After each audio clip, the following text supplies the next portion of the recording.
प्रयागराज में महाकुंभ स्नान के लिए लाखों करोड़ों भक्तों का हुजूम उमड़ रहा है। क्या देश क्या विदेश, हर ओर से गंगा स्नान करने के लिए भक्त चले आ रहे हैं। साथ ही आ रही है उनकी अपार श्रद्धा को इस महापर्व को हर कदम महानता के नए शिखर पर पहुंचाया जाता है।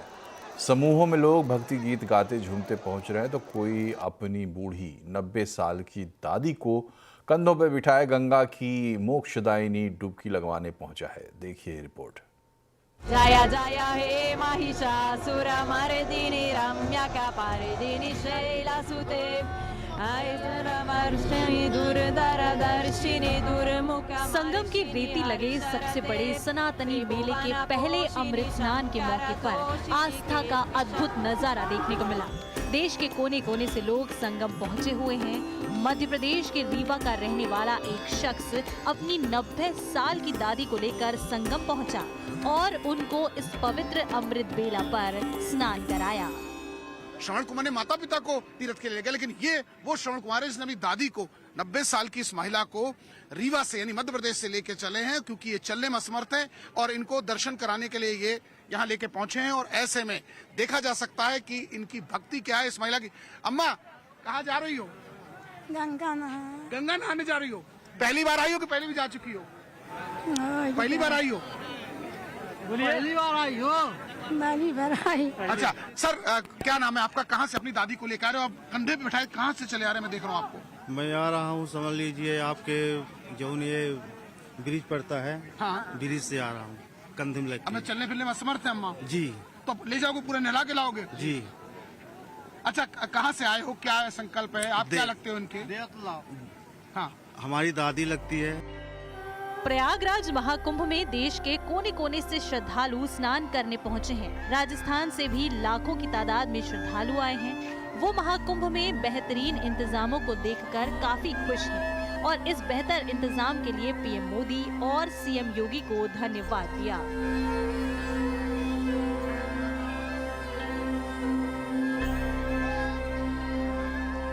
मोदी जी, योगी जी को बहुत धन्यवाद है।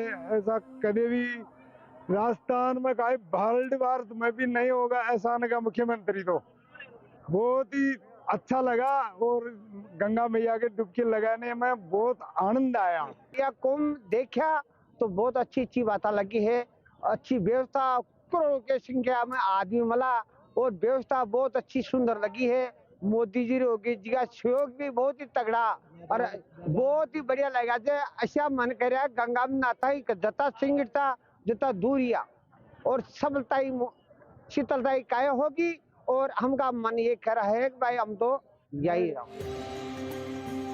महाकुंभ में अलग अलग नजारे देखने को मिल रहे हैं। एक श्रद्धालु हाथ में बैनर लेकर बेटी बचाओ के नारे के साथ लोगों को जागरूक करते हुए नजर आया। बताया जा रहा है कि ये श्रद्धालु बिहार से दिल्ली, फिर दिल्ली से प्रयागराज पैदल पहुंचा है।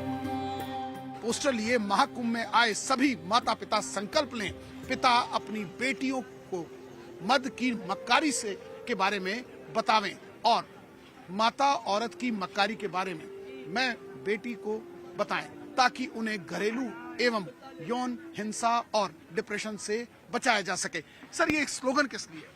ये स्लोगन है कि आजकल जो है, ऊपर रखिए। हाँ, आजकल जो बेटियां हैं वो जब बड़ी होती हैं तो पिता से दूर हो जाती हैं, जिसके कारण वो अपने माँ से ज्यादा निकट होती है। तो लेकिन वो मर्द के बारे में या लड़कों के बारे में उतनी अच्छी से पता नहीं होता है। जितना अच्छा एक पिता अपने बेटी को बता सकता है उतना अच्छा माँ नहीं बता सकती। महाकुंभ में छात्राओं का एक ग्रुप भी पहुंचा है। ये छात्राएं दिल्ली में रहकर प्रतियोगी परीक्षा की तैयारी कर रही हैं। बहुत अच्छा लगा देख करके हमको, हम बहुत खुश हुए और बहुत सारी भीड़ है, हमें बहुत सारी परेशानियां भी हो रही हैं, लेकिन हम बहुत खुश हैं यहाँ आकर के। हम यहाँ इसलिए आस्था की एक डुबकी हम भी लगा सके ये पावन अवसर पर। महाकुंभ में श्रद्धालुओं के स्वागत के लिए कई व्यवस्थाएं की गई हैं। ऐसे में पीएसी की और पाइप बैंड बजाया जा रहा है। इसमें सारे जहां से अच्छा हिंदुस्तान हमारा, वंदे मातरम, हर हर गंगे जैसी धुन बजाई जा रही है। Bureau report.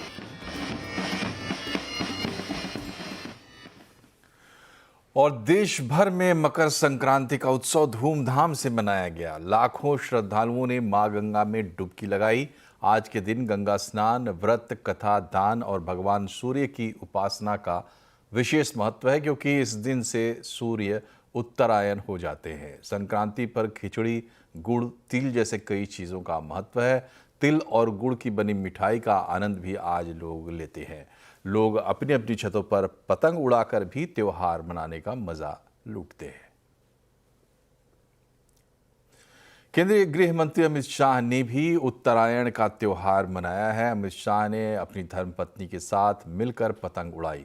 इस मौके पर गुजरात के मुख्यमंत्री भूपेंद्र पटेल भी मौजूद रहे। अमित शाह ने सुबह देशवासियों को मकर संक्रांति की शुभकामनाएं दी। उन्होंने लिखा, देशवासियों को ऊर्जा, उमंग और उन्नति के इस पावन पर्व की हार्दिक शुभकामनाएं। उत्तर प्रदेश के मुख्यमंत्री योगी आदित्यनाथ ने आज बतौर पीठाधीश्वर बाबा गोरखनाथ को खिचड़ी चढ़ाई। बाबा गोरखनाथ को मकर संक्रांति के दिन खिचड़ी चढ़ाने की परंपरा सदियों से चली आ रही है। आज सुबह ब्रह्म मुहूर्त में योगी आदित्यनाथ ने खिचड़ी चढ़ाई। इसके बाद मंदिर के पट श्रद्धालुओं के लिए खोल दिए गए।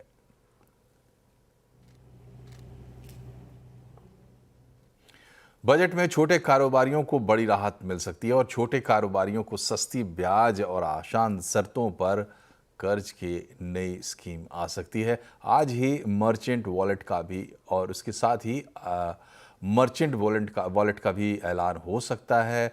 लक्ष्मण रॉय से डिटेल लेते हैं। बताएं लक्ष्मण जी।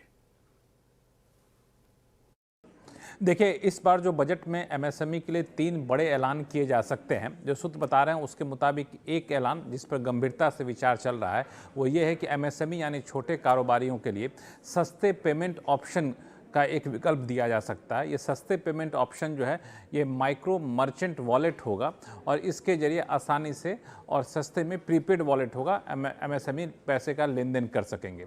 दूसरा जो मुझे लगता है ज़्यादा इफेक्टिव होने जा रहा है वो ये है कि एमएसएमई को सस्ते और आसान शर्तों पर कर्ज मुहैया कराया जाए।